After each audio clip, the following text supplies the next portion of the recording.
ইয়ামানের ছেলেপেলেরা খেজুর খেয়ে খেজুরগুলি রাস্তা দিয়ে বিচি টিচি ফেলে দেয়। এই বিচিগুলি টুকায় টুকায় টুকায় টুকায় বাজারে বিক্রি করে। যা খেজুর পায় এই খেজুর খেয়ে ওয়াইস জীবন কাটায়। হযরত ওমর চোখের পানি ছেড়ে ছেড়ে কাঁদতেছিলেন। লোকেরা বলল, আমিরুল মুমিনিন আপনি কেন কাঁদেন? হযরত আমিরুল মুমিনিন ডাক দেখায়, লোকেরা রে, এই লোকটা যাকে পাগল বলতেছে আমার রাসূল তার প্রশংসা তার নবীর জবান থেকে আমি শুনেছি। একবার জোরে বলা যাবে কি আল্লাহু আকবার? আমি আমার রাসূলের জবান থেকে তার প্রশংসা শুনছি, এই লোক যাকে পাগল বলতেছে। কি বুঝলেন? কি বুঝে জানতো? দুইটা কারণে আল্লাহ তাকে সম্মান দিয়েছিল। একটা ইশকে রাসূল, দ্বিতীয় নম্বরে সে মায়ের খেদমত করত। এই আমার দিকে তাকান, 25 বছর একটা মা সন্তানের পিছনে লড়াই করে। 25 বছর পেটে ধারণ থেকে বাচ্চা প্রসব হওয়া থেকে শুরু করে 25 বছর সে প্রতিষ্ঠিত হওয়ার আগ পর্যন্ত তার 3 বেলা রান্না, কাপড় ধোয়া থেকে শুরু করে, তার বিছানা গোছানো থেকে শুরু করে, সে কি খাবে খাবার দেওয়া থেকে শুরু করে, তার ছোট্টকালের পেশাব পায়খানা বাথরুম, তার কাপড় চোপড় লালন পালন থেকে শুরু করে মা 25 বছর পরিশ্রম করে। বিনিময়ে 25 দিনও আপনি করেন নাই। 25 দিনও আপনি মার এইভাবে সেবা করেন নাই। কাপড় ধুয়ে দেন নাই, রান্না করে দেন নাই, খাবার খাওয়াই দেন নাই, মার বিছানা ঠিক করে দেন নাই, মার কাপড় চোপড় পরিষ্কার করে দেন নাই, মার কাপড় ডলায় দেন নাই। 25 বছর মা আপনার পিছনে লাগছে, আপনি 25 দিনও করেন নাই। তো বেহেশত কেমনে পাবেন বলেন? কিয়ামতের ময়দানে যদি মা মামলা করে, কোন রাস্তা দিয়ে পার পাবেন? কোনো রাস্তা নাই। আমাদের গুণেদারের সমাজে একটু দোয়া খায়ের চলতো, তাও এই ফতোয়া মারতে মারতে শেষ করে ফেলছে, ওটা আধা মরা করে ফেলছে। এই কি কথা কর না কেন, জোরে বলেন। একটু মানুষ দোয়া খায়ের করতো, তাও এত ফতোয়া চার পাশে যে এটা আধা মারা করে দিচ্ছে। এই অঞ্চলেই বহু মুসলমান দোয়া করে না। মা মরে গেছে, মারটা মা নিয়ে চলে গেছে, আমি দোয়া করে কি হবে? ফতোয়া মারতে মারতে এটা আধা মারা করে দিচ্ছে। এমনি তো খেদমত নাই মা বাপের, তারপরে আল্লাহ রাসূল বলছে মরে যাওয়ার পরে দোয়া করো বেশি বেশি, এটাও বন্ধ হয়ে গেছে। এটাও বন্ধ হয়ে গেছে। কারণ আমরা বললে বলবে বেদাতি, আমরা বেদাত প্রতিষ্ঠিত করতেছি। আমরা যখন বলবো দোয়ার কথা, তখন বলে এটা বেদাত প্রতিষ্ঠিত করতেছে, এটা বেদাতি। আমাদেরকে একটা অস্ত্র পাইছে এই মানব সমাজে আমাদেরকে অপমানিত হেই করার জন্য, শুধু বলে বেদাতি। আমরা যখন হক কথা বলবো তখন বলবো বেদাতি, মাজার পূজারি, পীর পূজারি, বেদাতি। এরা বুঝে না কিছু, এরা দিন বুঝে না। আমরা দিন বুঝি না, আমরা ধর্মকর্ম কিচ্ছু বুঝি না। আমরা সারা বছর খালি ঘোড়ার ঘাস কাটছি, কিচ্ছু বুঝি না। কথা বোঝাটা জরুরি প্রিয় ভাই আমার। 25 বছর যে মাটা আপনার পিছনে লেগেছিল, 40 বছর ধরে একটা বাবা তার হাড় ভাঙ্গে খেটে খেটে পরিশ্রম করে তার বৃদ্ধতা এসেছে। চুল পেকে গেছে, দাড়ি পেকে গেছে, শরীর শুকিয়ে গেছে, রক্ত ঠান্ডা হয়ে গেছে, গোশত শুকিয়ে গেছে, চামড়া শুকাইতে শুকাইতে চামড়া ঘুচিয়ে গেছে। ভালো খাইলেও খাইতে পারতো, সন্তানের চিন্তায় ভালো খাই নাই। জমি বিক্রি করলেও করতে পারতো, সন্তানের জন্য জমি বিক্রি করে নাই। বিনিময়ে কি দিছেন? একটা লুঙ্গি কিনে দিতেন, একটা পাঞ্জাবি কিনে দিচ্ছেন, কয়টা খাইতে মন চাই দিচ্ছেন, এই তো শেষ। আর কি করছেন? যেই বাবা আপনাকে হেঁটে হেঁটে হেঁটে হেঁটে পায়ে হেঁটে হাঁটা শিখেছে, কোনোদিন আপনি হাঁটা শিখেছেন? বৃদ্ধতা নিচ্ছেন, পায়খানা পেশাব সাফ করছেন, করেন নাই। তো কি করছেন? রাসূল উম্মত এসে বলেন, ইয়া রাসূলুল্লাহ, বাবা মা মরে গেছে, হক আছে? বলে তুমি যতদিন বেঁচে থাকো ততদিন হক আছে। বলে হুজুর কি কি হক আছে? বলে 1 নম্বর বেশি বেশি করে দোয়া করতে হবে, 2 নম্বর তার আত্মীয় স্বজনের সাথে তোমার সুসম্পর্ক রাখতে হবে। বেশি বেশি দোয়া কেমনে করবেন? স্বপ্নে ঘুমিয়ে ঘুমিয়ে দোয়ার আয়োজন করে দোয়া করতে হবে। যখন দোয়ার আয়োজন করবেন তখনই এই ঘুণে ধরা একদল আসে বলবে এসব বেদাত, বাস আপনাকে বন্ধ করে দিবে। স্টপ, বন্ধ হয়ে গেল। এটা যাতে যাতে মারতে মারতে আধা মারা করে হয়েছে। আর তারা বলে যে আমরা এগুলি প্রতিষ্ঠিত রাখতেছি, আমরা কিছু পেট পূজারি মৌলবী, এই মানুষগুলি আমরা কিছু পয়সা পকেটে পয়সা করে দেই, পয়সার জন্য এটা জিন্দা রাখি। আর ওনাদের কাছে যখন 1000-2000 টাকা দিয়ে দোয়া চায়, তখন ওনারা হাসি দিয়ে কয় না কি দরকার ছিল, তখন ওনারা টাকা পেলে খুব খুশি হয়ে যায়। আর আমাদের কাছে টাকা দিলে তখন বেদাত হয়ে যায়। বুঝে যাওয়াটা জরুরি। নিজের পকেটে পয়সা বললে তখন এটা আপনার সুন্নত হয়ে যায়, আর আমাদের পকেটে পয়সা আসলে তখন এটা বেদাত হয়ে যায়। আশ্চর্য। এখন বলেন দোয়া চলবে না বন্ধ হবে? আসতে বলেন চলবে না বন্ধ হবে? আমাদের আইনে না আল্লাহর আইনে? আল্লাহ কোরআনে দোয়া চালু রাখতে বলেছে, উদউনি আস্তাজিব লাকুম, আমার কাছে চাও আমি দেব। একসাথে বলেন আল্লাহু আকবার। ইন্নাল্লাযীনা ইস্তাকবিরুনা আন ইবাদাতি সায়াদখুলুনা জাহান্নামা দাখিরিন। যদি ইবাদত থেকে তুমি নিজেকে গোটাও তো তোমাকে আমি অচিরেই অপমান করে লাঞ্ছিত করে জাহান্নামে পাঠাবো। দোয়া কোরআনে আল্লাহ নিজে বলছে চালাইতেই হবে, এটা চালু রাখতেই হবে। কথা বলেন ঠিক না বেঠিক? চালু রাখতেই হবে। আপনি দোয়া যদি না করেন কারো কোনো ক্ষতি নেই, কিন্তু মেহেশ্বর আর কবর বড় কঠিন জায়গা। কথা ঠিক আছে না ভাই? কবর বড় কি জায়গা? কঠিন জায়গা, বড় কঠিন জায়গা। কাজ হবে না। আল্লাহর নবী বলেন উম্মত, হাসরের ময়দানে কিছু মানুষ হবে লাঞ্ছিত, বঞ্চিত, গঞ্চিত, অপমানিত, কিছু মানুষ হবে সম্মানিত। বুঝতে পারতেছেন? হাসরের ময়দানে কিছু মানুষ হবে লাঞ্ছিত, বঞ্চিত, গঞ্চিত। দুনিয়াতে যারা সম্মানিত ছিল হাসরের ময়দানে তারা লাঞ্ছিত হবে। দুনিয়াতে যারা অপমানিত ছিল হাসরের ময়দানে তারা সম্মানিত হবে একটা কারণে, ইন্না আকরামাকুম ইনদাল্লাহি আতকাকুম।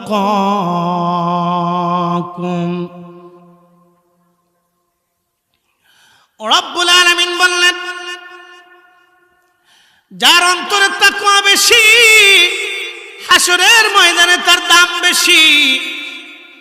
হযরত আল্লামা ইমাম শামসুদ্দিন সাখাবী রাহিমাহুল্লাহ, তিনি বিশ্ববিখ্যাত একজন হাদিস বিশারদ ছিলেন। কোনটা জাল হাদিস আর আল হাদিস? আল্লামা ইমাম শামসুদ্দিন সাখাবী রাহমাতুল্লাহ আলাইহি এগুলি লিখতেন। কোনটা জাল হাদিস কোনটা আল হাদিস আল্লামা শামসুদ্দিন সাখাবী লিখতেন। ওনার একটা কিতাব আছে আল কাউলুল বাদী। আল কাউলুল বাদীর মধ্যে তিনি একটা ঘটনা লেখেন। হযরত হাসান বসরি রাহমাতুল্লাহ আলাইহির জমানা। হাসান বসরি কোন জমানার আলেম ছিলেন আমি পরিচয় দিয়ে দেই। হযরত ইমাম হুসাইন যখন কারবালায় শহীদ, তখন হাসান বসরি বসরাতে তখনও ইমাম হুসাইনের জন্য একাধারে 3 দিন পর্যন্ত দোয়া করেছিলেন এবং কেঁদেছিলেন। বুঝতে পারতেছেন?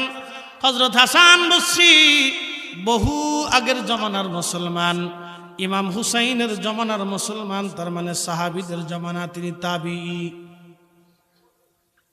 শুধু তাবিঈ না, কিবারুত তাবিঈন, অনেক বড় তাবিঈ ছিলেন তিনি হাসান বসরি। আল্লাহু আকবার। বহু সাহাবীর সাথে তার সাক্ষাৎ হয়েছিল। হযরতে হাসান বসরি রাহমাতুল্লাহ আলাইহি, বন্ধু মনোযোগ দিয়ে কথা শুনে যাবেন। হাসান বসরির কাছে এক মহিলা সন্ধ্যাবেলা গেছে, কাঁদতেছে। যে হযরত হাসান বসরি বলে, মা কাঁদো কেন? মহিলা ডেকে বললেন, হুজুর আমার মেয়েটা সকালবেলা মারা গেছে, জোহরের পরে আমি তার জানাজা দাফন কাফন হলো, কবরে কবরস্থ করে আমি আপনার কাছে আসছি। বলে, মা কি জন্য আসছো? তখন ওই মহিলা বলতেছিল, হুজুর আমি আমার মেয়েটাকে দারুণ ভালোবাসি, সে আমার কলিজার একটা টুকরা।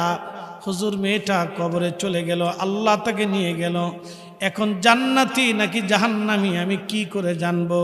দয়া করে আপনি বলে দেন মেয়েটা জান্নাতি নাকি জাহান্নামী। হযরত হাসান বসরি ডাক দেখে, মা মেয়েটা জান্নাতি নাকি জাহান্নামী কি করে বলবো আমি? বলো মা, এটা তো আমার ক্ষমতার আওতার বাহিরে। আহা, কবর আসার পরে পৃথিবীর সব নিঃশেষ হয়ে যায়, দমটা ছাড়বেন, সব আপনার পর হয়ে যাবে। দম ছাড়বেন, পর হয়ে যাবে, আপনার ঘর থেকে বের করে নিয়ে আসবে, খাটিয়ার মধ্যে করে আপনার বিছানার চাদর দিয়ে ঢেকে রাখবে, অথবা আপনার নিজের কোনো চাদর দিয়ে কাপড় দিয়ে ঢেকে রাখবে। আপনার স্ত্রীর জীবনেও কোনোদিন ওই চাদর, ওই বিছানার চাদর আর কোনোদিন সে ব্যবহার করবে না, বিছানায় কোনোদিন লাগাবে না। কারণ এই চাদর দিয়ে আমার স্বামীর লাশ মরানো ছিল, ভয় করে স্ত্রীর এটা লাশ জড়ানো চাদর, এটা লাশ জড়ানো চাদর। জীবনেও আপনার ছেলে মেয়ের ওই চাদর ব্যবহার করবে না, ওরা ভয় পায়। এটি বাবার লাশ জড়ানো ছিল, এক মুহূর্তেই সম্পর্ক চেঞ্জ হয়ে গেল। পৃথিবী এক মুহূর্তে সম্পর্ক চেঞ্জ, বুঝে যাওয়াটা জরুরি, আমাদের প্রত্যেকের বোঝা উচিত। এক মুহূর্তে সম্পর্ক চেঞ্জ, শুধু দম ফোরাইতে দেরি হবে, আপনার চেঞ্জ হইতে দেরি হবে না। 24 ঘন্টা আপনাকে ঘরে রাখবে না, রাখার সুযোগ নেই। আর শরীরে যদি গন্ধ বের হয় তাতে কোনো কথাই নেই। আহা, আপনাকে দ্রুত গতিতে কবরস্থ করার জন্য সবাই ব্যতিব্যস্ত হবে, সবাই চিন্তা, তাড়াতাড়ি দাও, তাড়াতাড়ি দাও, তাড়াতাড়ি দাও। কুল ইন্নাল মাউতাল্লাযী তাফিরুনা মিনহু ফাইন্নাহু মুলাকীকুম। হুজুর বলে দেন, নবীজি বলে দেন, বলে দেন, বলে দেন, মৃত্যু থেকে আমার বান্দারা পালায়। নবী গো বলে দেন, এই মরণ থেকে পালানোর কোনো রাস্তা নাই, এই মরণ তার সাথে মোলাকাত করবে। একদিন মাটির ভিতরে হবে ঘরে, মন আমার কেন বান্ধ দালান ঘর। এই নসরপাড় এলাকার 100 বছর আগে যাকে কবর দেওয়া হলো, তার কবর আজ নিশ্চিহ্ন হয়ে গেছে। কথা ঠিক আছে না? তার কবরের পাশে দাঁড়ানোর মতো কেউ নাই আজ।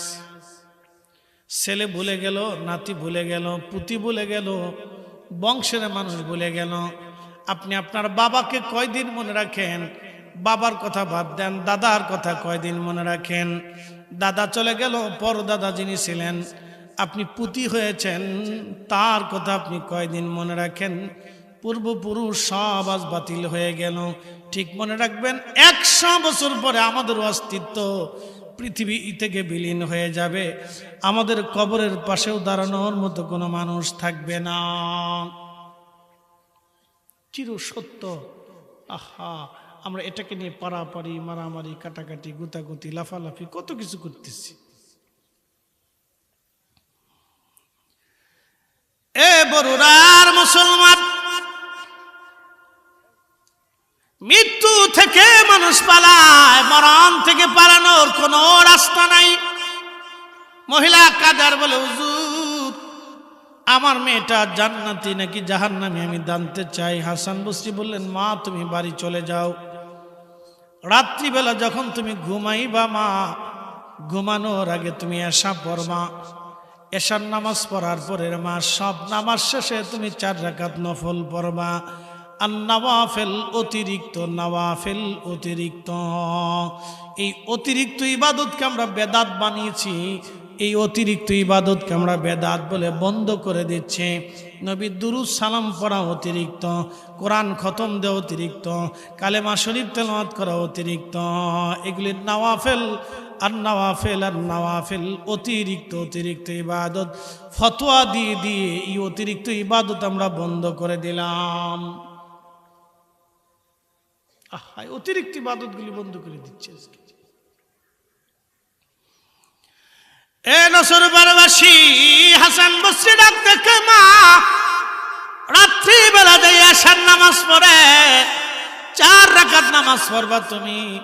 প্রথম রাকাতে সূরা ফাতিহার পরে সূরা তাকাসুর, আল্লাহাকুমুত তাকাসুর হাত্তা যুরতুমুল المقابر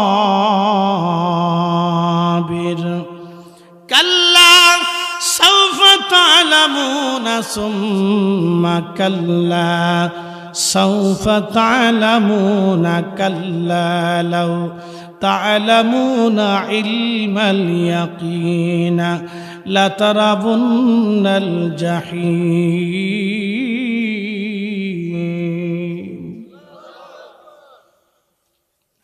আলহাকুমুত তাকাসুর মানুষ সম্পদের প্রাচুর্যিক প্রতিযোগিতা করতে দেখে কে কত টাকার মালিক হবে। কথা ঠিক আছে না ভাই? একজন যদি চিন্তা করে আমি যদি একটা চাকরি পাইতাম, অনেকের আছে, যদি আমি একটা মুদি দোকান দিতে পারতাম, তো দিছে মুদি দোকান দেওয়ার পরে চিন্তা করে আমি যদি এই বাজারের বড় মুদির ডিলার হইতাম, হইছে মুদির ডিলার, তখন আবার চিন্তা করে এই বাজারের সবচেয়ে বড় ব্যবসায়ী হইতে পারতাম, তো হইছে বড় ব্যবসায়ী, তখন চিন্তা করে এই বরুড়া থানার সবচেয়ে বড় ব্যবসায়ী হইতে পারতাম, আল্লাহ তারে তাই বানাইলো। বরুড়ার বড় ব্যবসায়ী হওয়ার পরে চিন্তা করে আমি যদি কুমিল্লার সবচেয়ে বড় ব্যবসায়িক হইতাম, আল্লাহ কুমিল্লার বড় ব্যবসায়িক বানাইছে। কুমিল্লার বড় ব্যবসায়িক হওয়ার পরে চিন্তা করে আমি যদি চট্টগ্রাম ডিভিশনের সবচেয়ে বড় ব্যবসায়ী হইতাম, তা আল্লাহ তারও বানাইছে। তখন চিন্তা করলো আমি যদি 10টা ইন্ডাস্ট্রি বানাইতে পারতাম, আল্লাহ তাও দিছে। তখন চিন্তা করে আমি যদি বাংলাদেশের সবচেয়ে বড় ধনী হইতে পারতাম, আল্লাহ তাও বানাইছে। তখন চিন্তা করে আমি এশিয়ার মধ্যে সবচেয়ে বড় ধনী হইতে পারতাম, আল্লাহ তাও বানাইছে। তখন চিন্তা করে আমি যদি সারা দুনিয়ার বড় ধনী হইতে পারতাম, আল্লাহ তাও বানাইছে। তখন চিন্তা করে সারা দুনিয়া যদি আমার থাকতো। আশার শেষ? মানুষের আশার কোনো শেষ নাই। সারা জীবন আশা করতেই থাকে, আশার শেষ নাই। আশা আশায় আমার দিন যে গেল, আশা পূরণ হলো না।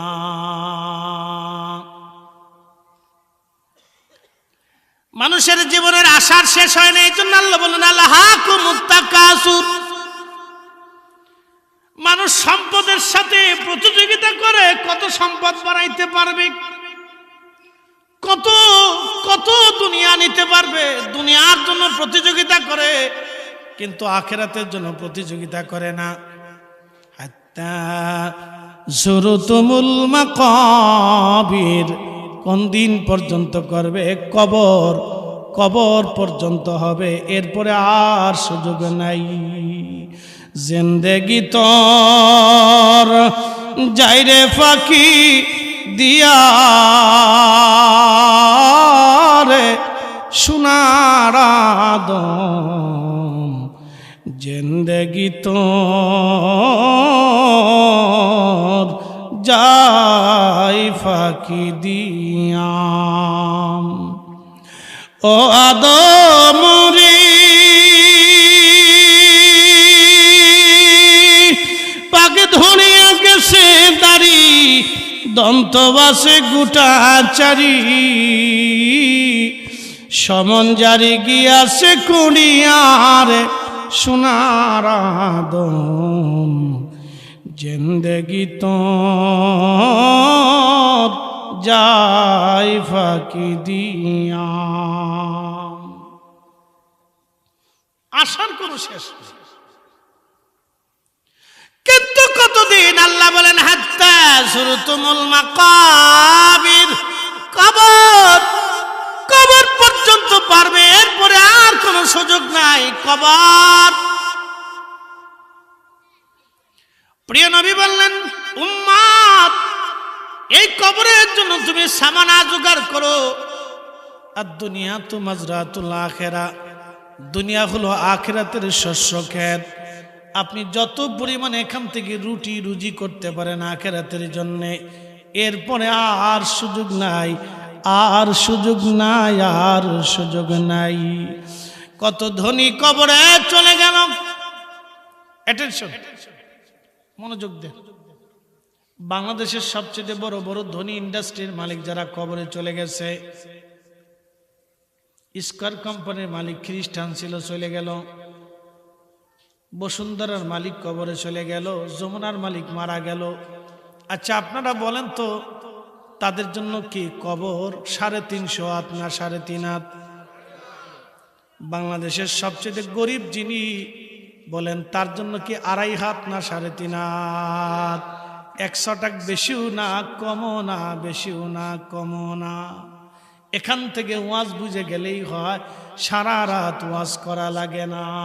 তারপর আমার দেশের বহু ভাই আছে বনের জমি বুঝাই দেয় না, বহু মুসলমান আছে এতিম ভাতিজা ভাতিজির সম্পদ বুঝাই দেয় না, বহু মানুষ আছে অন্যের জমি কেড়ে খাওয়ার ধান্দা করে, 1 ইঞ্চি জমিনও ছাড়তে চায় না। বহু আছে। আমার ঢাকা আমার এক মসজিদ, বাপরে বাপ 4 ইঞ্চি মসজিদের ওনার জায়গার ভিতরে চলে গেলে সাল্লটা বেড়া বলে না 1 ইঞ্চিও ছাড়া যাবে না। আল্লাহর ঘরের জন্য 4 ইঞ্চি জায়গা ছাড়ে নেই। আপনি জানেন মানুষের হৃদয় কত কঠিন। কি আশ্চর্য, 4 ইঞ্চিও ছাড়ে নেই, মাত্র 4 ইঞ্চি। মুসলমান টুপি মাথায় দিয়ে প্রথম কাতারে এসে নামাজে দাঁড়ায়, শয়তান হাসে, কয় বাপরে বাপ, ও তো আমার সে তো বড় সিটার। কি কথা ঠিক আছে না? আমার সে তো বড় সিটার, আমি আর কত বড় সিটার। কত মুসলমানের একসাথে বলি তো আল্লাহু আকবার। 3.5 হাত, 1 ইঞ্চি বেশিও না কমও না। তো হাসান বসরিকে মহিলাকে বলেন, মারে তুমি এশা পরে 4 রাকাত নামাজ পড়বা, 4 রাকাতে সূরা ফাতিহার সাথে তাকাসুর পড়বা, এরপরে তাসবিহ হাতে নিয়ে দুরূদ শরীফ পড়তে থাকবা, জপতে জপতে ঘুমিয়ে পড়বা। তো ঘুমের ভিতরে আল্লাহ তোমাকে দেখাই দিবে তোমার মেয়ে জান্নাতে নাকি জাহান্নামে। আরো জোরে বলেন সুবহানাল্লাহ। ইমাম শামসুদ্দিন সাখাবী রাহিমাহুল্লাহ কওলুল বদীর মধ্যে লিখতেছেন, মহিলা চলে গেলেন বাড়ি, এশার নামাজ পড়ে, মা তো পৃথিবীর সব থেকে মা ভিন্ন জিনিস। সন্তান মরে গেলে সবাই ভুলে গেল, মা ভুলে না। ওই কবর দূরে দাঁড়ায় দাঁড়ায় কবর দেখে দেখে কান্দে, সন্তানের বিছানা ধরে কান্দে, বই ধরে কান্দে, কাপড় ধরে কান্দে, স্মৃতি মনে করে করে মা কাঁদতে থাকে। তো রাত্রিবেলা বেচারি এশার নামাজ পড়ে সূরা তাকাসুর দিয়ে 4 রাকাত নফল পড়ে দুরূদ শরীফ পড়তে পড়তে ঘুমাই পড়ছে। আমরা কেন আপনাদেরকে বারবার দুরুদের তাগাদা দিই জানেন? এটা এমন একটা আমল যেটা পড়তে দেরি হয় কিন্তু মদিনা যাইতে দেরি হয় না। না, একসাথে বলেন আল্লাহু আকবার। পৃথিবীতে আর কোনো আমল নাই যেটা পড়ার সাথে মদিনায় চলে যাবে, আর কিছু নাই, কোনো আমল নাই। এই একটা আমল পড়তে দেরি হবে, মদিনা যাইতে দেরি হবে। একসাথে বলেন আল্লাহু আকবার। পড়তে দেরি করবেন তো মদিনা যাইতে দেরি হবে। এই জন্য আপনাদেরকে বারবার আমরা দুরুদের তাগাদা দিই। বাংলাদেশে এখন নতুন নতুন বক্তা বেরিয়েছে, আল্লাহ মাফ করুক। আহা, আমি নিজে শুনছি, খুতবা শেষ করে একটু জিকির করে ওয়াজ শুরু করলো, 1টা 12 দুরূদ শরীফ পড়ে না। আহা, আল্লাহু আকবার। আল্লাহ আমার এই ভাইদেরকে বুঝ দিক, সকলে বলে না আমিন। এই মজলিস কার জন্য পাইছি? আমার দিকে এই মজলিস আমরা কার জন্য পাইছি? আল্লাহ কি আইসা আমরা মজলিস বানাই দিয়ে গেছে? আল্লাহ কি হাতে ধরে আবু বকরকে মুসলমান বানাইছে? আবু বকর কি আগে আল্লাহ দেখেছে? হযরত আবু বকর আগে রাসূল দেখেছে। যত সাহাবী ছিলেন, 1.5 লক্ষ সাহাবী, কেউ আগে আল্লাহ দেখে নাই, আগে রাসূল দেখেছে। রাসূল, তারা রাসূল দেখে আল্লাহ চিনেছে, রাসূল দেখে কোরআন বুঝেছে, রাসূল দেখে দ্বীন মেনেছে, রাসূল দেখে হাসর বুঝেছে, রাসূল দেখে কবর চিনেছে, রাসূল দেখে ফেরেশতা চিনেছে, রাসূল দেখে জান্নাত জাহান্নাম বিশ্বাস করেছে, রাসূল দেখে আল্লাহর একত্ববাদকে মেনে নিয়েছে। তারা কেউ আগে আল্লাহ দেখেনি, আল্লাহ আগে তারা রাসূল দেখছে। আজকের এই মজলিস রাসূলের কারণে, আজকের যত মসজিদ সব রাসূলের কারণে, আজকের এই কালেমা রাসূলের কারণে, আজকে আমরা দ্বীন পেয়েছি রাসূলের কারণে। আপনি তার দুরূদ ভুলে গেলেন, এর চেয়ে নাফরমান পৃথিবীতে কি হতে পারে? হ্যাঁ, আবার বেদাতের ফতোয়া দেয়। লজ্জা করে না? লজ্জা করা উচিত, শরম করা উচিত। তার দুরূদ এই জমিনে চলবে না তো কারটা চলবে? আল্লাহ নিজে চালু রেখেছে, চালু রাখতে আল্লাহ হুকুম করেছেন। যেখানে কোরআন হুকুম করতেছে সেখানে আমি নিষেধ করার কি প্রশ্ন আসে না ভাই? যেখানে কোরআন হুকুম করতেছে সেখানে আমি নিষেধ করার বড় আশ্চর্য। তো মহিলা রাত্রিবেলা দুরূদ শরীফ পড়তে পড়তে ঘুমিয়ে পড়ছে। স্বপ্নে দেখে তার মেয়েটা জাহান্নামের কঠিন লেলিহানের ভিতরে আল্লাহ তাকে শাস্তি দিতেছে। আহা, আগের যুগের নারীরা তাহাজ্জুদও ছাড়তো না, আর এখনকার যুগের নারীরা 6 মাসে ওযু করে না। কি কথা কর না কেন? জোরে বলেন। বহু মেয়ে আছে, বহু মেয়ে এই কুমিল্লার জেলার ভিতরে বহু মেয়ে আছে 6 মাসে ওযু করে না। নামাজ তো পরের কথা, ওযুটা করে না। প্রিয় উপস্থিতি, মনোযোগ দিবেন। সেই যুগের নারী জাহান্নামের আগুনের মধ্যে পড়ে গেল, আল্লাহ থেকে শাস্তির আওতার মধ্যে নিয়ে আসছে। মা স্বপ্ন দেখার পরে মেয়েটা কাঁদে, ও মা, আল্লাহ আমার জাহান্নাম দিয়ে দিছে মা, বড় কষ্টের মধ্যে আছি রে মা, বড় কঠিন মুসিবতের মধ্যে পড়ে গেছি মা, মা তুমি আমার উদ্ধার করো, ব্যবস্থা করো মা। মেয়েটা লেলিহান আগুনের মধ্যে পুরে পুরে কাঁদে। মা পাগল পরা হয়ে গেলেন, স্বপ্ন দেখ ভেঙে গেল। ঘুম থেকে উঠে সকালবেলা ওই মেয়েটা মহিলাটা চলে আসছে ফজর নামাজ পড়ে।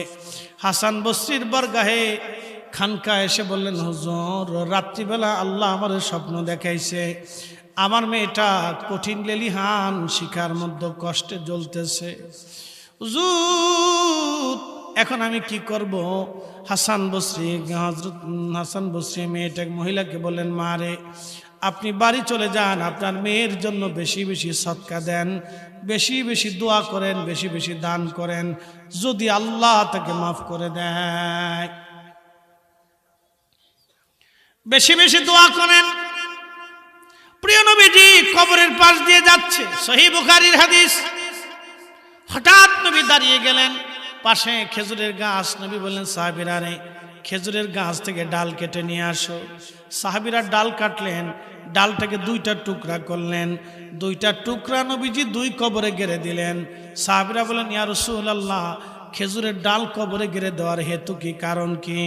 আল্লাহর নবী বললেন, সাহাবীরা এই ডাল যত সময় পর্যন্ত জিকির করবে, জিন্দা থাকবে, তত সময় পর্যন্ত এই ডাল যত সময় তাজা থাকবে, কাঁচা থাকবে, তত সময় ডালটা আল্লাহ আল্লাহ জিকির করবে। এই আল্লাহর জিকিরের কারণে এই কবরের আযাব আমার আল্লাহ হালকা করে দিবে, আমার আল্লাহ মাফ করে দিবে। এই কবরের মধ্যে কঠিন আযাব হইতেছে, আমি দেখতেছি। আমি যা দেখি তোমরা তা দেখো না, আমি যা শুনি তোমরা তা শোনো না। এই কবরওয়ালাদের মধ্যে কঠিন আযাব হয়। আমি খেজুরের ডাল এই জন্য গেড়ে দিলাম, এই ডালের জিকিরের কারণে তার কবর আযাব আল্লাহ হালকা করে দিবে। একবার জোরে বলা যাবে কি সুবহানাল্লাহ? এখন প্রশ্ন, যদি বুঝে থাকে তাহলে উত্তর দিবেন। খেজুরের ডালের জিকিরে যদি কবরের আযাব মাফ হয়, তাহলে আমরা কবরের পাশে দাঁড়িয়ে দোয়া করলে মাফ হয় না? একসাথে বলেন, মাফ হয় না? জোরে বলেন, মাফ হয় না? আমার ভাইরা তো ফতোয়া দিয়ে বসলেন যে কবরের কাছে যাইয়া শুধু সালাম দিবেন, আর কিচ্ছু করবেন না। কি বললেন? নতুন মুসলমান, নতুন ইসলামী। আল্লাহ রাসূল বলতেন, উম্মত, আমার উম্মতের এক দল বের হবে যে জীবনে যাহা কোনোদিন তোমরা শোনো নাই তাহা তোমরা শুনবে, যা তোমার বাপেও শোনে নাই, তোমার পূর্বপুরুষরাও শোনে নাই, তাহা তারা বলবে। শুধু কবরের পাশে দাঁড়ায় সালাম দিবেন, আসসালামু আলাইকুম ওয়া রাহমাতুল্লাহি ওয়া বারাকাতুহু, শেষ, আর কিচ্ছু নাই। বলে দিল, খুব সুন্দর কথা, একবারে সহজ করে দিছে। আমাদের ফরিদপুরে আগে ওই সিজনে আম টাম আসলে, এই কাঁঠাল টাঠাল পাকলে, এই ধান টান আসলে, এই ধান টান পাকায় সুন্দর করে মিষ্টি পাকাইয়া আমটা মানে দুধ টুধ এনে মুল্লা খাওয়াইতো। আমাদের মসজিদের ইমাম সাহেব হুজুরদেরকে আমরা বলতাম মুল্লা। তো এই হুজুরের মিলাদ শরীফ পরে দোয়া টোয়া করে মুল্লা খাওয়াইতাম, এটাকে বললো মুল্লা খাওয়াই না। তা আপনাদের কুমিল্লাতে কি বলে জানি না, তো হুজুর দাওয়াত আর কি। তা আমাদের অঞ্চলে বলতো মোল্লা খাওয়ায় না। একটা সুন্দর রেওয়াজ ছিল, বাড়িতে ধান টান আসলে হুজুরের দাওয়াত করে সবাই ডাক টাক দিয়ে মিলাদ টিলাদ পরে হুজুরের সবাই মেহমানদারি করতো। এটা একটা দোয়া খায়ের হইতো। কথা ঠিক আছে না ভাই? এখন আমের জায়গা আম আছে, দুধের জায়গা দুধ আছে, কিন্তু মোল্লার কপালে নেই। আচ্ছা কারণ কি? এটা কি আমের দোষ না দুধের দোষ? দোষ কার? মোল্লা কয় মিলাদ হারাম, পাবলিকে কয় ফাইসি আরাম। এখন যদ্দুর করেন কিনে খান গে, আমরা ফিরি খাওয়াইতাম না। ফিরি খান গে, আম কিনে খান। শোনেন, আমরা আমাদের কারণে আমাদের ইজ্জত নষ্ট করছি। প্রিয় উপস্থিতি, আমার একটা কথা চিন্তা করেন যে কবরের পাশে খেজুরের ডালের জিকিরে কবরের আযাব মাফ হবে। আল্লাহু আকবার। না না, জোরে বলেন আল্লাহু আকবার। তাহলে উলামা ইকরাম, তলাবে ইকরাম নিয়ে, মুসলমান নিয়ে কবরের পাশে দাঁড়ায় যখন দোয়া হবে তখন কি মাফ হবে না? ওই মুর্দেগানের বাড়ি এসে যখন মুরব্বীরা জিকির লা ইলাহা ইল্লাল্লাহ জিকির খতম করে, কোরআন শরীফ তেলাওয়াত করে, তখন কি কোরআনের সব জিকিরের কারণে কবরের আযাব মাফ হতে পারে না?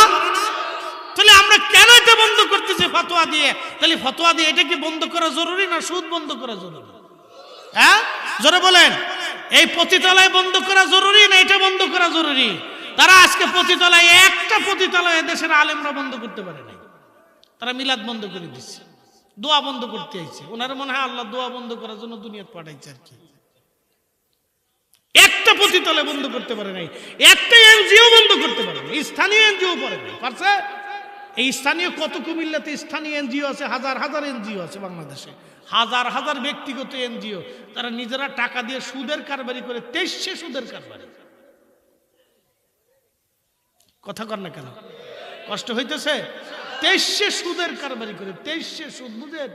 চক্রাকারে সুদের কারবারি করে। আজ পর্যন্ত আমরা আলেমরা ফিটাইয়া বাইরিয়া কোনোদিন এনজিও বন্ধ করতে পারি নাই। আমরা এসে খালি ফতোয়া মারতেছি দোয়া বন্ধ করো। আমরা মনে আল্লাহ এর লাগি দুনিয়াতে পাঠাইছে। প্রিয় উপস্থিতি, এগুলো আমাদের জন্য অশুভ সংকেত। আল্লাহ আমাদেরকে কবুল করুক, সকলে বলে না আমিন। হাসান বসরি কিভাবে শিখাচ্ছেন আপনি দেখেন। সেই জমানার মুসলমান, সাহাবীদের জমানা। কোন জমানা? না একসাথে বলেন, কোন জমানা? ইমাম হুসাইনের জমানা। ইমাম হুসাইনের জমানা, সাহাবীদের জমানা। রাসূল নিজে শিখাইলেন খেজুরের ডাল কেটে দোয়া করা। আল্লাহু আকবার। প্রিয় উপস্থিতি, মনোযোগ দিবেন। হাসান বসরি পরের দিন রাত্রিবেলা ঘুমিয়ে আছে, স্বপ্ন দেখে জান্নাতের আলিশান প্রাসাদের সামনে দিয়া নদী প্রবাহিত, সুন্দর ঝর্ণার পাশে মোহনা দিয়ে একটা সুন্দর মেয়ে, খুবই চমৎকার, জান্নাতের ভিতরে দিয়ে সুন্দর পোশাক পরে, স্বর্ণখচিত মণিমুক্তা খচিত পোশাক পরে মেয়েটা হাঁটাহাঁটি করে। হাসান বসরি বললেন, এ মেয়ে তুমি কে? জান্নাতের উচ্চ মাকামে তুমি হাঁটাহাঁটি করো, পরিচয় কি তোমার? মেয়েটা ডাক দিয়ে বলল, হুজুর আপনি কি আমাকে চিনেন নাই? আমার জন্য আমার মা আপনার কাছে গিয়েছিল, আপনি আমার মাকে দোয়া শিখিয়েছিলেন। রাতের আধারে সেই দোয়া পড়ে মা আমার এই ইস্তেখারা করার কারণে আমার মা আমাকে স্বপ্ন দেখেছিলেন, আল্লাহ আমারে জাহান্নামে দেখেছেন, পেয়েছিলেন মা।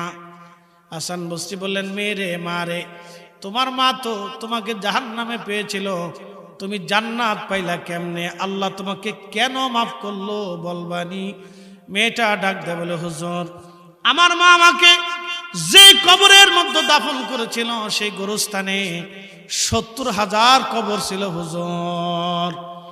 ওই গোরস্থানের পাশ দিয়ে একজন আল্লাহর ওলি যাওয়ার সময় তিনি দাঁড়ায়া দুরূদ শরীফ পড়ে, আমার রাসূলের দুরূদ পড়ে পড়ে আমাদের কবরওয়ালাদের জন্য দোয়া করেছিল, দুরূদ দুরূদ দুরূদ দুরূদ।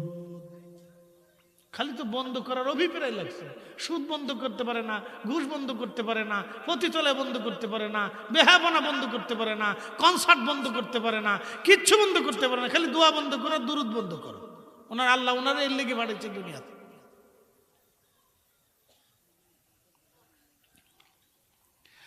হযরত হাসান বসরি রাহিমাহুল্লাহ ডাক দিয়ে বলতেছে, মা কিসের কারণে আল্লাহ মাফ করছে বলবানি? হাসান বসরি রাহমাতুল্লাহ আলাইহি বললেন, মেয়েটা বলতেছে, হুজুর আল্লাহর একজন ওলি ওই কবরের পাশ দিয়ে যাওয়ার সময় অধিক পরিমাণে দুরূদ শরীফ পড়ে আমাদের জন্য কবর জিয়ারত করে দোয়া করে গিয়েছিল। আল্লাহ ওই দুরূদের উসিলায় আমাদের ৭০,০০০ কবরের সমস্ত কবরওয়ালাদেরকে আল্লাহ মাফ করে দিয়ে আল্লাহর দয়ার কারণে আমাদেরকে জান্নাতি বানায় দিয়েছে। কথা ঠিক আছে না? আর কেউ কি মাফ করানোর মতো আছে? তো উনি মাফ করছে। কেন করছে? রসুলের দুরূদের খাতিরে করছে। কেন? নবীর কারণে করছে। একসাথে বলবেন আল্লাহু আকবার। কার কারণে? রসুলের কারণে। উনি অন্য কারো কারণে মাফ করেন না, নবীর কারণে মাফ হয়ে গেছে। সহিহ বুখারীতে রসুল বললেন, এক পতিতা নারী টাকার বিনিময়ে দেহ ব্যবসা করতে। বুঝতে পারতেছেন যে একটা পতিতা নারী টাকা দিয়ে যখন দেহ ব্যবসা করে তার তো আর কিছু নাই। এখন কোন মুরব্বীকে যদি বলা হয়, মুরব্বী ছেলেটা বিয়ে দিবেন, হ্যাঁ বলে হাত দিব। মেয়ে আছে একটা, বলে কে? মেয়ে কেমন? মেয়ে দেখতে খুব পরমা সুন্দরী, বাংলাদেশের শ্রেষ্ঠ সুন্দরীর একটা, লেখাপড়াও খুব ভালো, কথাবার্তাও খুব সুন্দর, কণ্ঠ মাশাআল্লাহ ভালো, দেখতেও সুন্দর, কাজবাজও ভালো। বলে কি করে? বলে টাকার বিনিময়ে দেহ ব্যবসা করে। কোন মুরব্বী তার ছেলের জন্য এই মেয়ে নিবে ঘরে? জীবনও না, মরে গেলেও না। মুরব্বী হার্ট স্ট্রোক করে মরে যাবো, তো এই ছেলে দিব না, এই মেয়ে নিব না, কেউ মানতে না। তাহলে বোঝা গেল সেটা ভিতরে বাইরে সব নাপাক আপাক বস্তুর ফসা গলা, ওটা সামাজিক কোনো মূল্য নাই। কিন্তু দুঃখের বিষয়, ঘুণে ধরা সমাজ আর এই রাষ্ট্র তারা পতিতা বানাইছে। রাষ্ট্র ইচ্ছা করলে পতিতা বন্ধ করে দিতে পারে, তাদের কর্মসংস্থানের ব্যবস্থা করতে পারে, কিন্তু করে না। দোষ কার? বুঝে নেবেন দোষ কার। তো খুব মনোযোগ দিয়ে, এই পতিতা নারী কাস্টমারের জন্য বসে রয়েছে। তো দেখতেছে আরব তো শুষ্ক আবহাওয়া, প্রচন্ড গরমে আর শুষ্ক আবহাওয়ার কারণে মানুষের কলিজা পর্যন্ত শুকায় আসে। একটা কুকুর হাঁপাইতেছে, পানির খুব তৃষ্ণায় তার জিহ্বা বেরিয়ে খুব কষ্ট ভোগ করতেছে। মহিলার মনে খুব মায়া লাগলো।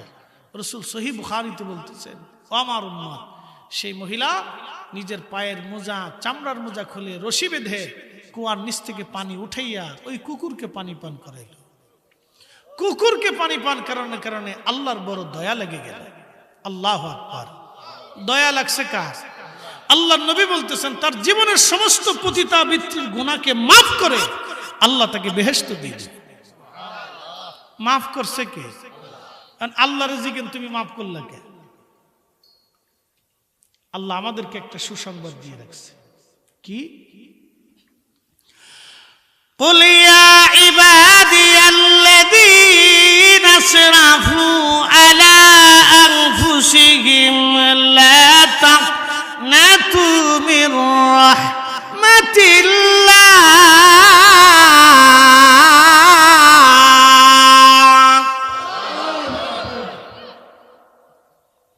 হে আমার বন্ধু, হাবিব আমার, আপনি বলে দেন, হে আমার বান্দারা, নিজের নফসের সাথে যত জুলুম করো, যত কবিরা গুনাহ করো, চিন্তার কোনো কারণ নাই। আমার রহমত থেকে তুমি নিরাশ হইও না। শুধু কি এখানে আল্লাহ শেষ করলেন তা না, আল্লাহ আরো বাড়ায় বলেন, ইন্নাল্লাহ ইয়াগফিরুয যুনুবা জামিআ।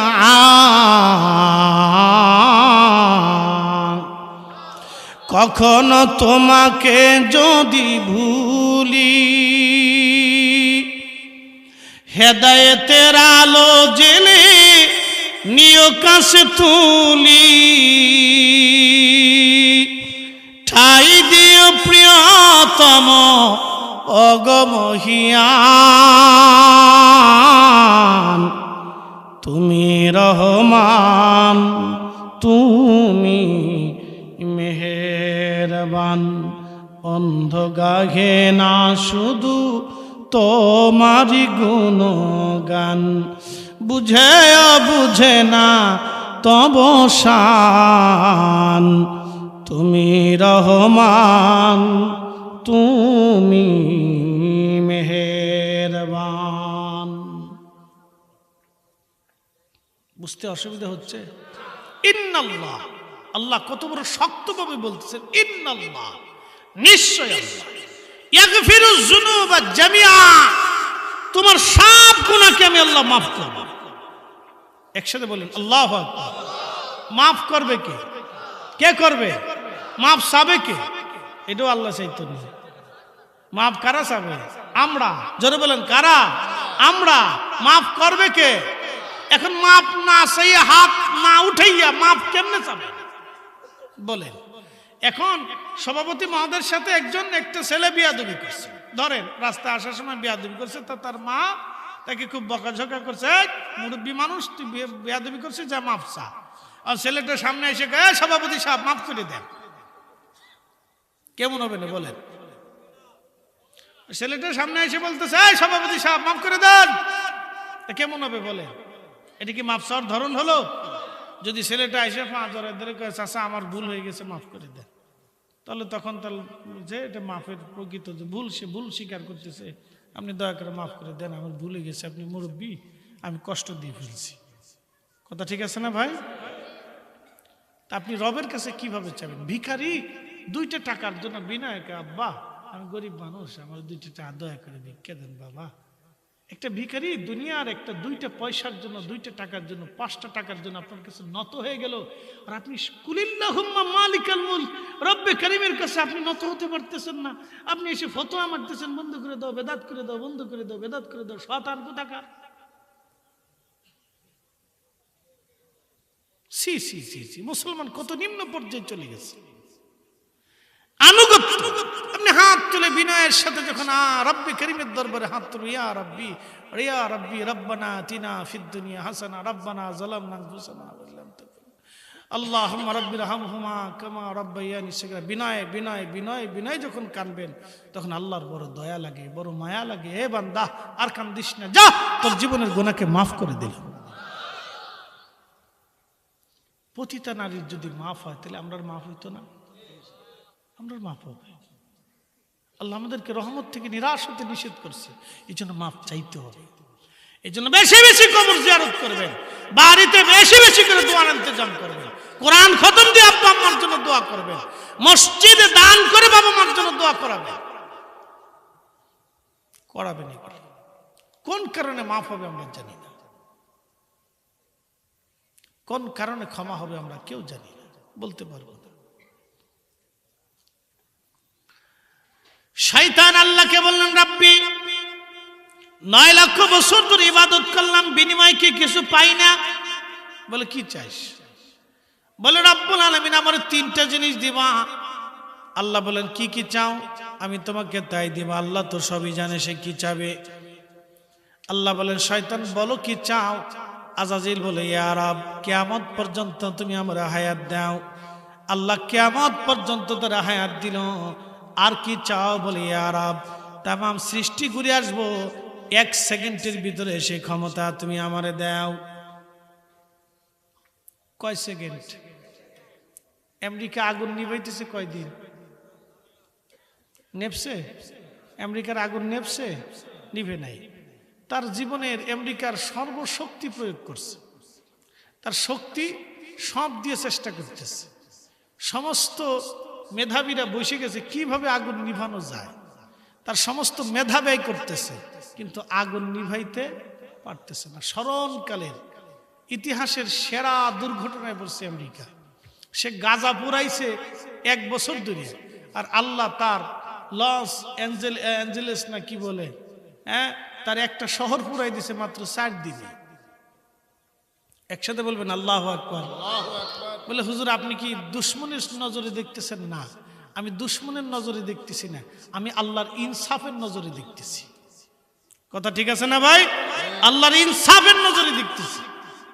তারা গাজা পুড়িয়ে দিচ্ছে 1 বছরে বোমা মারতে মারতে, আর আল্লাহ কেবল তার একটা শহর পুরাইছে, বাকি এখনো পুড়িয়ে দিচ্ছে। একটা শহর আল্লাহ পুরাই দিচ্ছে, তাতেই কান্নাকাটি শুরু হয়ে গেছে, তাতেই কত কান্নাকাটি। আজকে খবরে দেখলাম একজনের $204 কোটি এক বাড়ি পুড়ে গেছে। $204 কোটি। এবার বাংলাদেশের কত হাজার কোটি হবে হিসাব করেন কে যান? তাহলে এই বেটা কত বড় ধনী হইতে পারে আপনি বুঝেন। বাংলাদেশের ধনীদেরকে তারা ধনী মনেই করে না। কি কথা খারাপ কইছি ভাই? যার 204 কোটি ডলারের বাড়ি সে বাংলাদেশের ধনীরে ধনী মনে করে? ধনী মনে করে না, পুড়ে গেছে, শেষ। তাহলে কি পরিমাণে ফুরছে আপনি এবার চিন্তা করেন। একসাথে বলবেন আল্লাহু আকবার। এই ইনসাফ কার? দয়া কার? এই শাস্তি কার? আল্লাহর। আল্লাহর শক্তির কাছে সমস্ত শক্তি অসহায়। আল্লাহর মায়ের কাছে সব মায়ের অসহায়। আল্লাহর ক্ষমতার কাছে সব ক্ষমতা অসহায়। এটা আল্লাহ শিক্ষা দিয়ে দিলেন। ভাবতেছেন আপনাদেরকে ছেড়ে দিবে? না। আপনি মুসলমানদের ছেড়ে দিবে? না। আপনি মুসলমান নামাজ পড়েন না, আল্লাহ মাফ করে দিবে? ছেড়ে দিবে না, তা দিবে না। আপনি মুসলমান অন্যায় বিচার করবেন, আল্লাহ ছেড়ে দিবে? তা হবে না। বাংলাদেশের হাজার হাজার গ্রামে 64,000 গ্রাম বাংলাদেশ আছে। 64,000 গ্রাম, 64,000 গ্রামে এখনো ঠিক মতো ন্যায় বিচার হয় না। স্বজন প্রীতির বিচার হয়, আত্মীয়তার বিচার হয়, দলের বিচার হয়, মতের টানে বিচার হয়। কি কথা কন না কেন? জোরে বলেন। তাহলে আপনি শান্তি কিভাবে চান? গজব আমাদের উপরও রেডি আছে, খালি যে কোনো সময় ফেলাই দিবে ঠাস করে।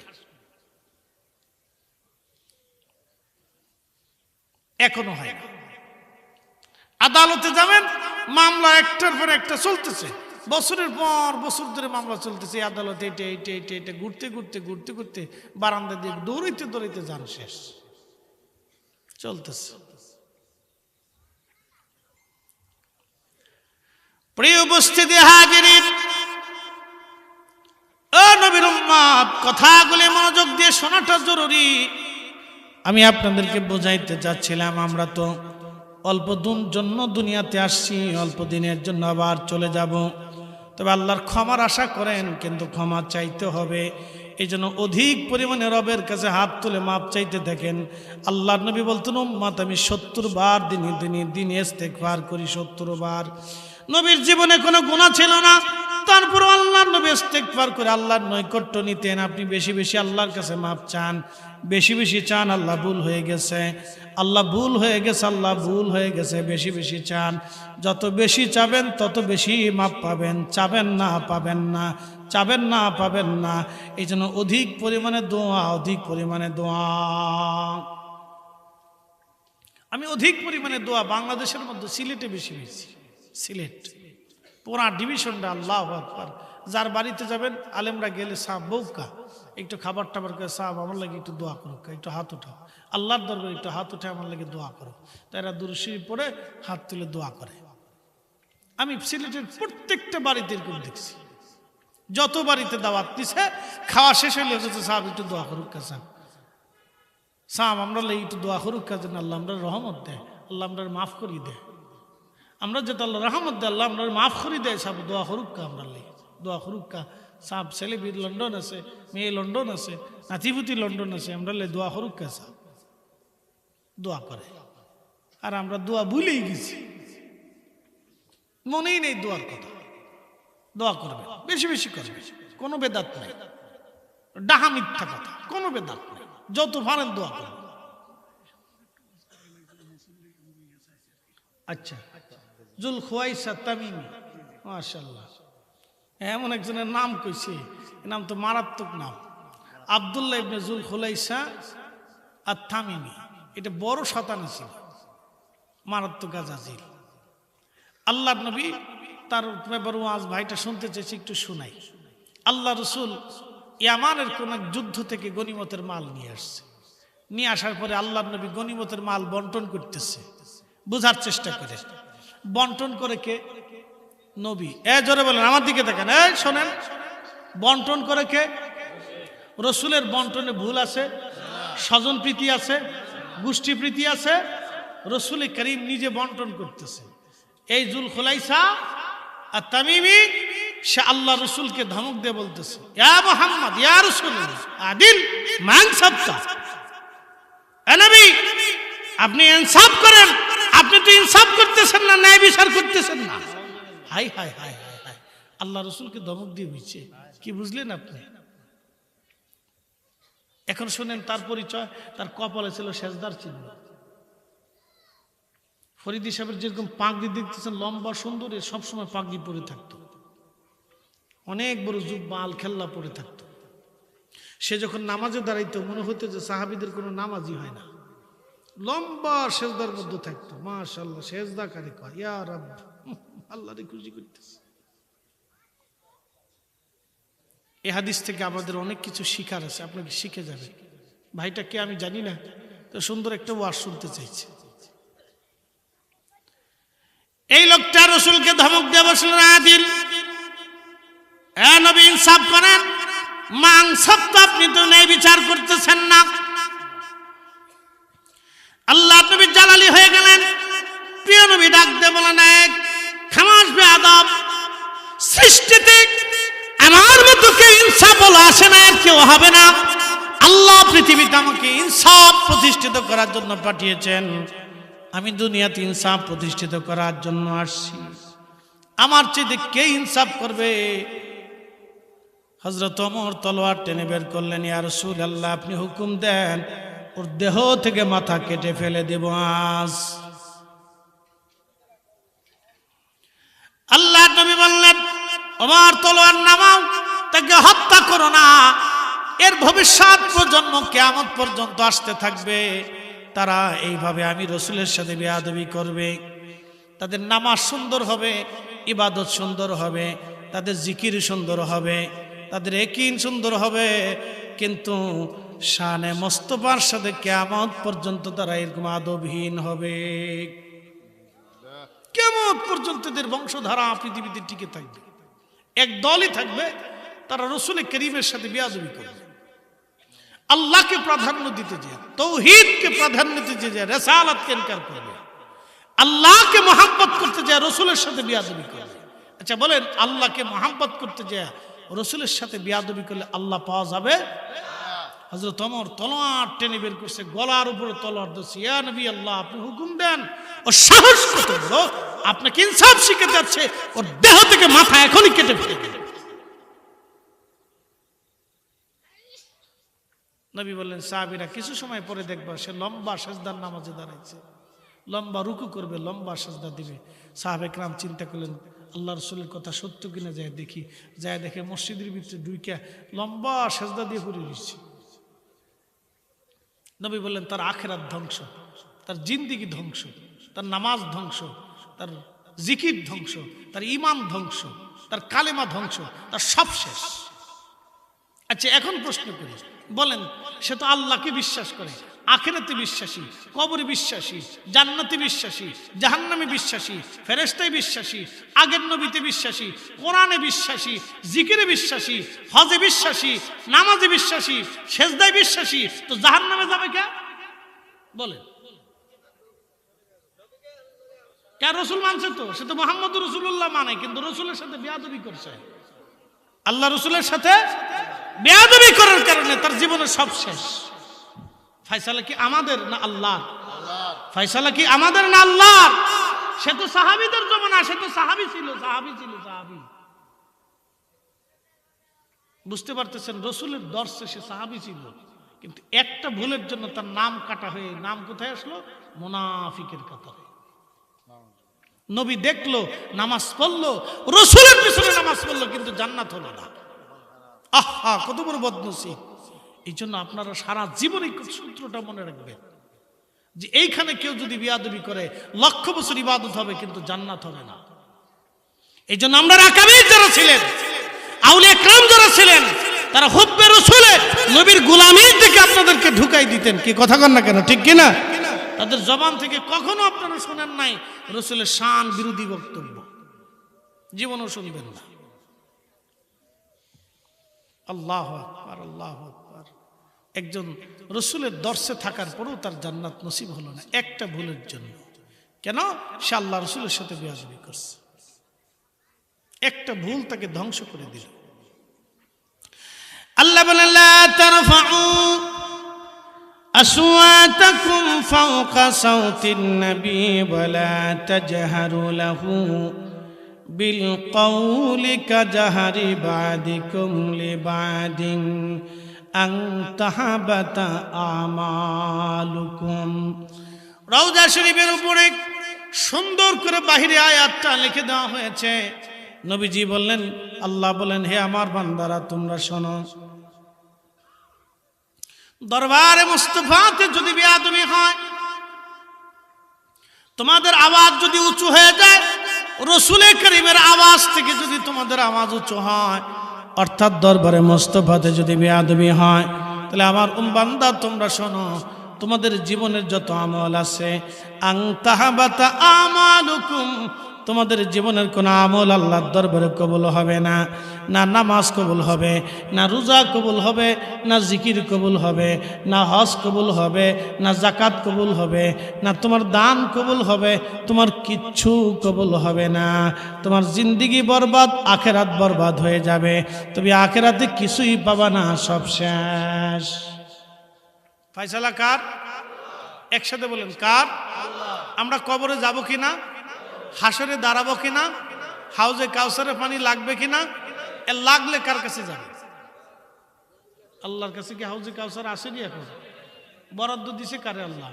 ইন্না আতাইনা কাল কাউসার, আল্লাহর কাছে আল্লাহ হাউজে কাউসার আর রাখে নাই। আল্লাহ বলছে, হুজুর ওটা আপনার মালিকানায় দিয়ে দিচ্ছি। একসাথে বলেন আল্লাহু আকবার। শেষ হওয়ার শেষ, আর কষ্ট দিব না। বুঝে গেলে বুঝপাতা, নাহলে তেজপাতা। না বুঝলেও কিছু করার নাই, বুঝলে আপনারও মঙ্গল আমারও মঙ্গল। কথা ঠিক আছে না ভাই? আপনার কবরে আমি উত্তর দেব না, হুজুর এখানে প্রিন্সিপাল সাহেব বসে আছেন, উনি আমার কবরে এসে উত্তর দেবে না। ওনার মহাকালের যাত্রা ওনার একা, আমার যাত্রা আমার একা। ঠিক আপনারা যারা বসে রয়েছেন, আপনাদের একা একা যাত্রা করতে হবে। এখানে সঙ্গী কেউ নাই। যদি সঙ্গী পাইতে চান, রসুল করিমের গোলামি করে যান, তাহলে ওনাকে পেলেও পেতে পারে। কথা কন না, ঠিক কিনা? নবীর গোলামি করে যান, পেলে ওনাকে পাবে, নতুবা অন্য কাউকে না। এই জন্য আল্লামা ডক্টর ইকবাল শেরের মাধ্যমে বুঝিয়ে দিয়েছে, কে वफा तूने मोहम्मद से, तू हम तेरे है, ये जा चीज ही किया लौह कलम तेरे गे। তুমি যদি আমার নবীর ওয়াফাদার গোলাম হতে পারো, তোমার জীবনের সব কিছু দিয়ে যদি তুমি রাসূলকে ভালোবাসো, কুল কায়নাত লৌহ কলম আল্লাহ তোমার দিকে ঝুঁকায় দিবে। বাংলার কবি কাজী নজরুল লিখলেন, আল্লাহকে যে পাইতে চায় হযরতকে ভালোবেসে, আরশ কুরসি লৌহ কলম না চাহিতেই পেয়েছে সে।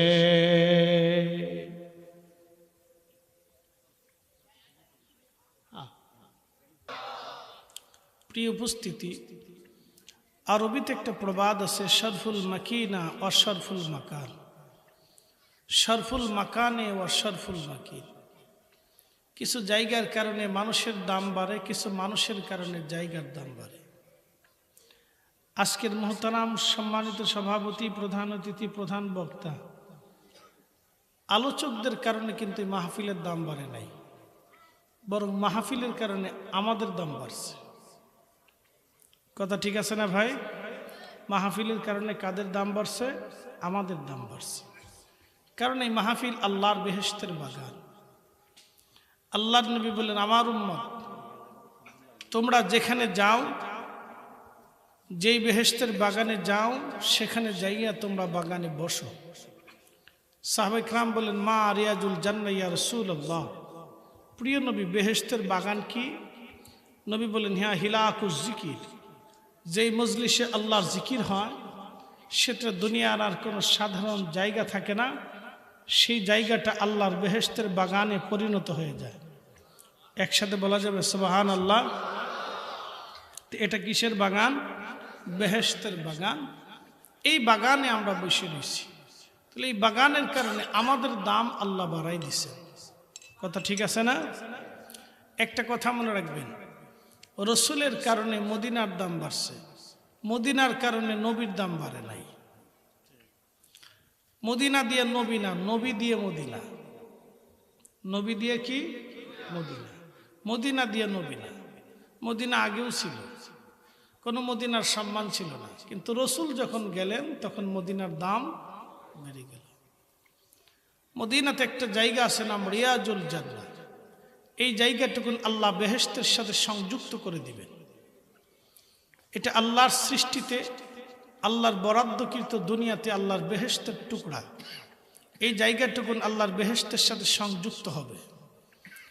এই জায়গাটা বাইতুল আকসাতে গেলে পাবেন না, বাইতুল্লাহ শরীফ আসলে পাবেন না। পৃথিবীর কোথাও আপনি তন্ন তন্ন করে তালাশ করলেও রিয়াজুল জান্নাত দ্বিতীয়টা পাবেন না। শুধু একটা স্থানে এই জায়গাটা আছে, মসজিদে নববীতে। তাও কোথায়? হুজরা শরীফ থেকে আমার নবী মিম্বর শরীফ পর্যন্ত আসতেন, মিম্বর থেকে হুজরা শরীফ পর্যন্ত যাইতেন। যাওয়া আসা, যাওয়া আসা, যাওয়া আসা, যাওয়া আসা, যাওয়া আসা। এই যাওয়া আসার কারণে এই জায়গাটুকুন আল্লাহ রিয়াজুল জান্নাহ বানিয়ে দিলেন, বেহেশতের টুকরা বানিয়ে দিলেন। একসাথে বলেন আল্লাহু আকবার। আমাদের ভোটে না, রসুলের কারণে। জোরে বলেন। পৃথিবীতে একটা জান্নাত পাইছেন আপনি রসুলের কারণে। ওইখানে যদি নামাজ পড়েন তাহলে বুঝবেন আপনি বেহেশতে নামাজ পড়েছেন। ওইখানে যদি দোয়া করেন তাহলে বুঝবেন আপনি আল্লাহর বেহেশতের ভিতরে দোয়া করেছেন। ওই জায়গাটুকুন আল্লাহর বেহেশতের সাথে সংযুক্ত হবে। সুবহানাল্লাহ কি বাড়ি যায়? তাহলে কি রিয়াজুল জান্নার কারণে নবীর দাম বাড়ছে না রসুলের কারণে রিয়াজুল জান্নাহ হয়েছে? রসুলের কারণে হয়েছে। এই জন্য আরবি প্রবাদ শরফুল মাকিন ও শরফুল মাকান, শরফুল মাকান ও শরফুল মাকিন। কিছু জায়গার কারণে মানুষের দাম বাড়ে, কিছু মানুষের কারণে জায়গার দাম বাড়ে। তো প্রিয় উপস্থিতি, এই সূত্রগুলি যদি আমরা বুঝি তাহলে আমরা সারা জীবন সুন্নি থাকবো, নতুবা ডানে বামে এদিকে সেদিকে দৌড়াবেন, কোনো ফায়দা হবে না। মেহেশ্বর কায়েম হবে, কবরে চলে যেতে হবে। পৃথিবীতে থাকার কোনো রাস্তা নাই। আমাদের আগে বহু আলেম ওলামা কবরে চলে গেছে। পৃথিবী বিখ্যাত একজন ইমাম ছিলেন, বড় শাইখুল হাদিস ছিলেন, তার নাম ছিল ইবনু তাইমিয়া। অনেক বড় ইলমের অধিকারী ছিলেন, 10 লক্ষ হাদিস জানতেন।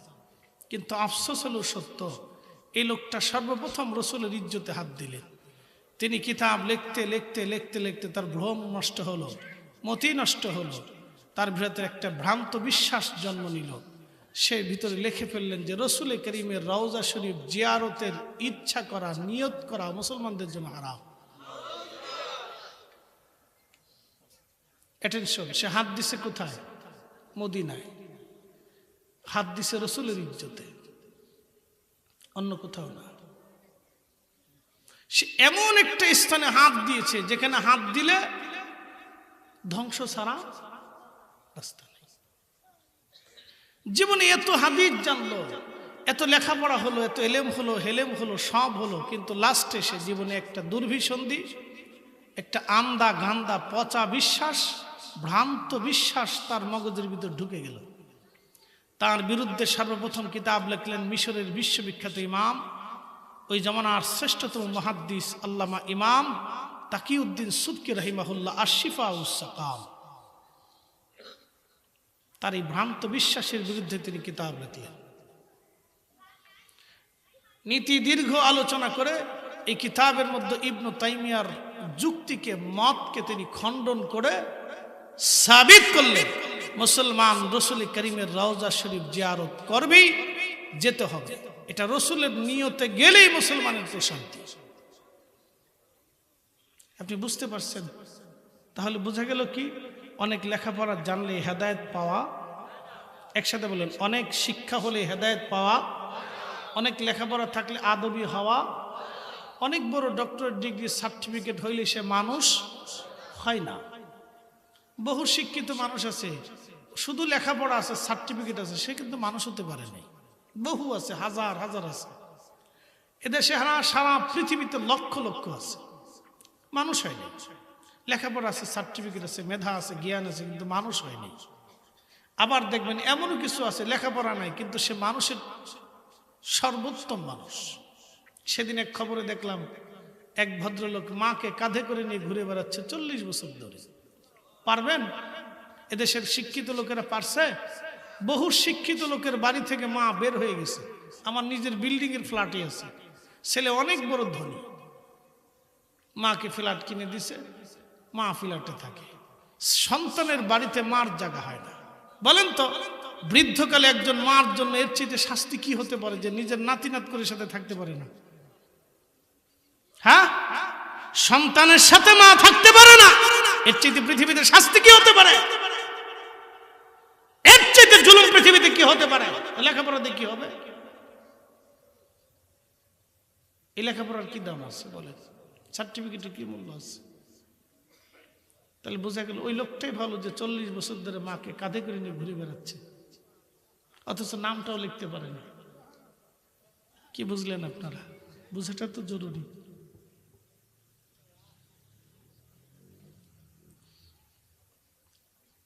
প্রিয় উপস্থিতি হাজিরিন,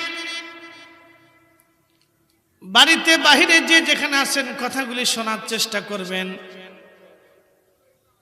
পৃথিবীতে একজন নবীর আশিক ছিলেন, তার নাম হযরত ওয়াসিল কারনী রাদিয়াল্লাহু আনহু। আল্লাহর নবীর বাড়ি এসে কোনোদিন একটা হাদিস তিনি শুনেন নাই, জীবনে কোনোদিন তিনি একটা আয়াত রাসূলের দর্শ থেকে কখনো শিখেন নাই, কিন্তু তার প্রশংসা আমার নবী তার নিজের জবান দিয়ে করে গেছেন। একবার জোরে বলা যাবে কি মারহাবা? বুঝতে পারছেন? একটা হাদিস রাসূলের দর্শ থেকে কোনোদিন শিখেন নাই। আপনারা যারা ইলমের বড়াই করেন যে আমরা অনেক বড় কিছু শিখে ফেলছি, না, হ্যাঁ, বুঝাটা জরুরি। হযরতে ওয়াসিল কারনী একটা আয়াতও কখনো শিখেন না, একটা হাদিসও কোনোদিন শিখেন না। এই ব্যক্তি শ্রেষ্ঠ কেন হল? সহিহ মুসলিমের কিতাবু ফাযাইল ওয়া সাহাবীন নবী বাবু ফাদাইল ওয়াসিল কারনী রাদিয়াল্লাহু আনহু, তার এই বাবের ভিতরে তার ফজিলত লেখা হয়েছে। আল্লাহর নবী বলতেন, ওমর যদি কোনোদিন তুমি তার সাক্ষাৎ পাও তো তার কাছ থেকে তুমি তোমার নিজের মাগফিরাতের জন্য দোয়া চেয়ে নিও।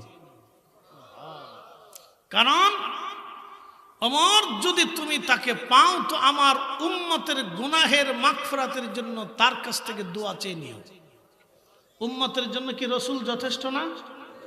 আসতে বলেন কেন? জোরে বলেন, আমাদের জন্য কি রাসূল যথেষ্ট না? তো রাসূল যথেষ্ট থাকার পরে ওমরকে নবী বলে দিলেন, ওমর আমার ওয়াইসের কাছ থেকে আমার উম্মতের জন্য দোয়া চেয়ে নিও, কারণ আমার ওয়াইস মুস্তাজাবাতুদ দাওয়া, দোয়া করবে তো কবুল হবে, যাহা চাবে তো আল্লাহ তাহা দিবে। একসাথে বলবেন আল্লাহু আকবার। অথচ